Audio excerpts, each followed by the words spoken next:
E che ti hai spastriato tu? Io mi sono scocciato io di vivere perché oggi a Napoli non si può vivere più, c'è crisi, criminalità, c'è tutto e c'è molta crisi, ma sta povera gente che hanno fatto? Cioè, che a 5 euro non sparano ancora, cioè che ci ammalano, 4 caffè, 1 chilo di zucchero vicino a sta roba, c'è lo Stato, sta asciugando poco. Ci si mi sfastidiate, ormai questa è la vita.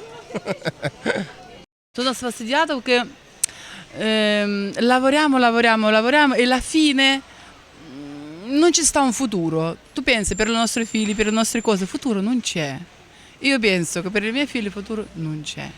Perché noi, grazie a Dio, siamo andati abbastanza bene. E invece loro, questo che mi dà molto fastidio. Voi dicete che vi siete spastriati? Io non mi sono mai sfastriato di niente. Io abbiamo ricca Il amici. signore non si è mai scocciato di niente. Non lo so, la gente che si può essere sfastriata, il malcontento generale può essere legato, non so, a questioni di trasporto che possono essere care, ma ci sono tanti motivi che la gente si è sfastriata a Napoli, cioè non è solo quello.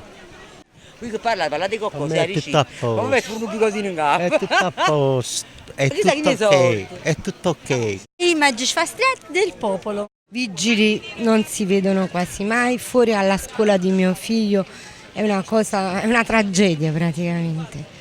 Di questo mi sono scusata, non c'è controllo, ma è brutto anche dirlo, perché vorrei non dovessimo avere bisogno del controllo. No, di tutto, un po' di tutto. Stiamo passando.